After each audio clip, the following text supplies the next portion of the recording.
Hi, it's Nick again and welcome to Module 5, Lesson 2. Now, anchoring is a specialist neurological technique that enables a specific stimulus, the trigger, to be connected to an emotion, normally a memory, to recall a chosen positive state.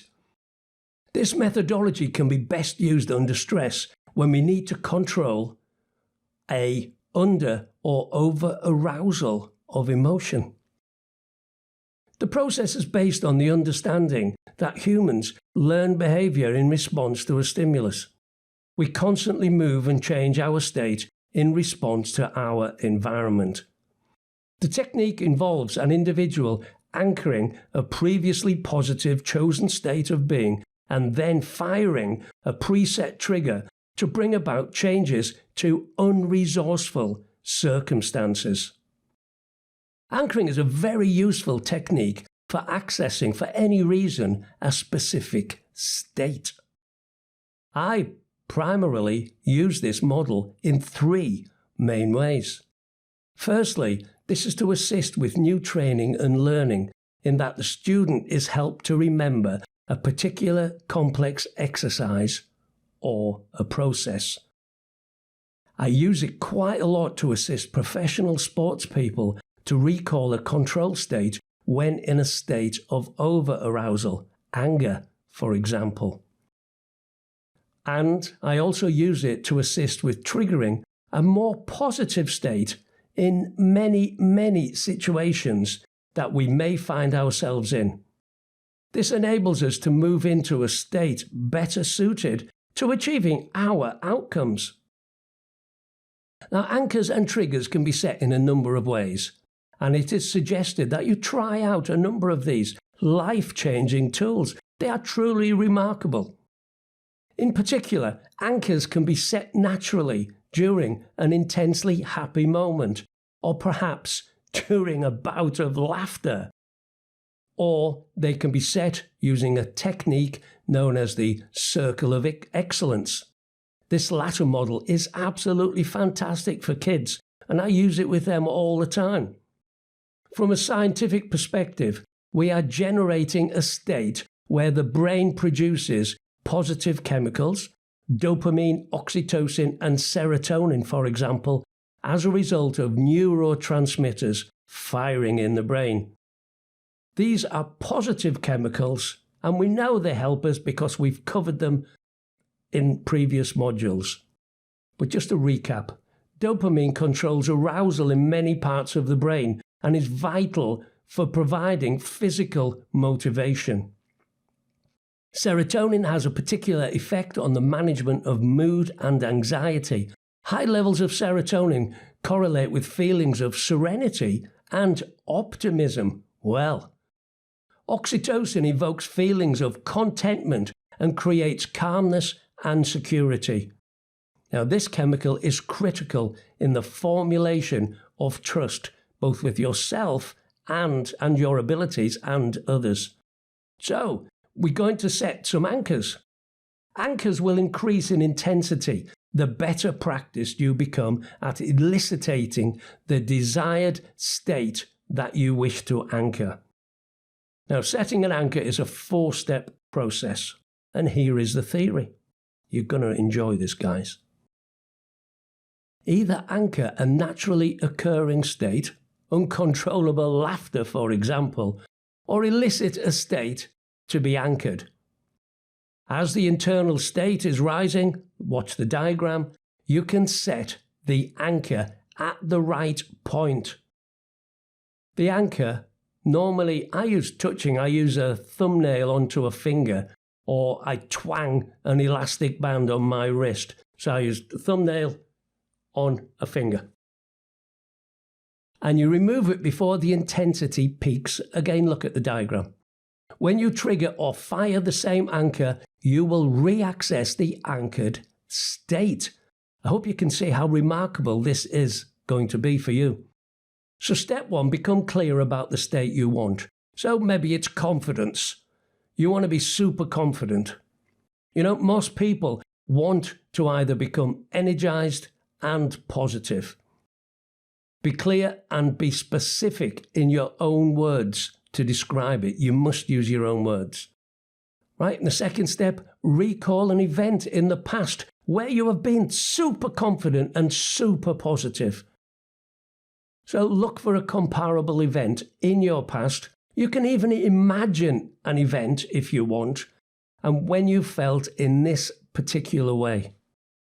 Perhaps you might want to recall a calm meditative state, which you can use to remove anger. In step 3, we're going to relive that state as vividly as possible. So, try giving someone a hug, run around and get excited. When you are in the highest possible state of excitement and confidence, set the anchor. So as I've said, I use a thumbnail onto my opposite forefinger. Now it will leave a thumbnail mark. Now this is important as this anchor will be triggered in the same way and must be readily reproduced. When required, you should fire the anchor to recall the event.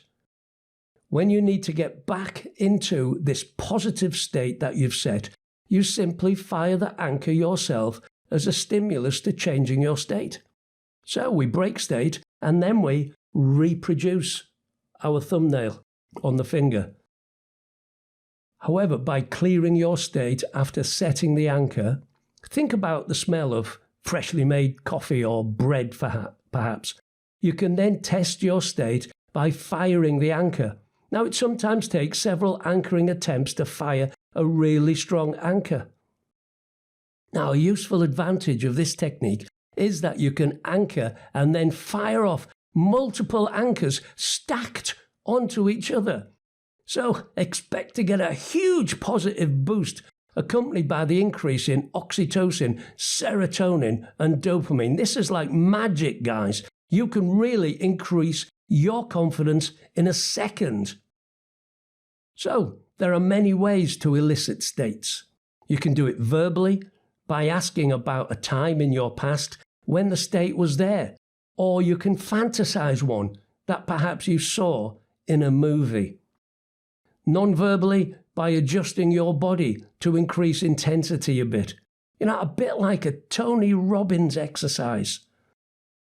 You could also use smells or sounds that you can strongly associate with. Now, I mentioned before the circle of excellence. Kids love this. It works absolutely super great with kids and as well as adults, so either works best. So draw an imaginary circle on the floor. You can use a large hula hoop or rope if you want. About 1 meter, 3 foot in diameter works, a yard works. Now project your super positive imagination and thoughts into that circle as if you were a Superman or a Supergirl, and fire your eye lasers into the circle and power that circle up. Pretend you're a volcano pouring your energy into that circle. Imagine that circle sparkling with energy.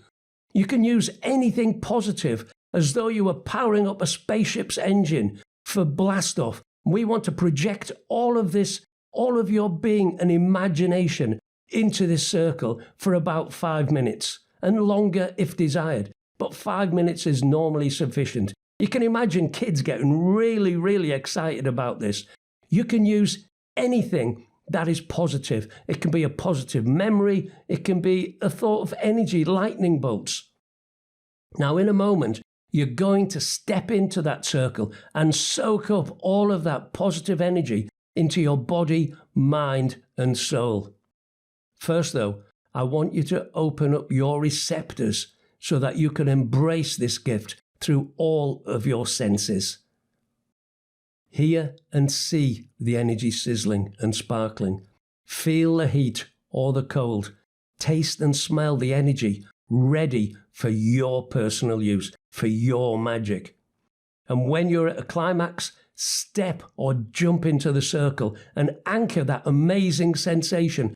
Soak up all the feelings and feel your internal batteries charging to bursting full and beyond. Pocket some energy for later. Take all that you want. There's lots there. You see, you are now powered for success. Use this magic wisely and draw upon the power by triggering the anchor you have made. These can be multiple anchors based upon your senses, building upon the other. So let me take you through a case study where I use this with a professional sports person. As I mentioned, I've worked extensively with pro sports people, specifically to help them develop anchors which they can use during a game. Now, one such individual was a very talented soccer player. He was only 17 years old. However, he was to become one of the best soccer players of all time. Unfortunately, this 17-year-old's passion and lack of experience was causing him to commit fouls just at the wrong time for his team. You see, on several occasions, this led to his team losing because he had been sent off. And in addition to going through the mental strengthening detailed earlier in the program, we also developed some anchors for him to use during the game when he felt the red mist of over-arousal rising as a result of his feelings. You see, he was starting to lose control and getting angry. So we set the anchors for him to be in a state of total control. We used the Jedi Knight metaphor from Star Wars because he loved Star Wars. This young person could certainly identify with this fantasy character. He loved it and he liked watching it.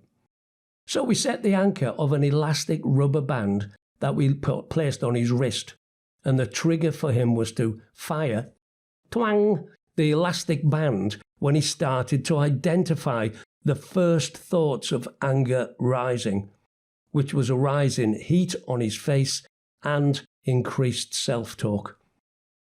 Triggering the anchor changed his state to a more effective condition. After a while, a lot of his teammates, senior players and coaching staff used the same technique. It worked. QED. Quite easily done. You can do the same. So practice anchoring as much as you can over the coming week. Don't forget to use the diagram and make sure that you use the peak points when to set and take off the anchor, the trigger. In our next lesson, we're going to undertake some more unconscious work. So bye for now.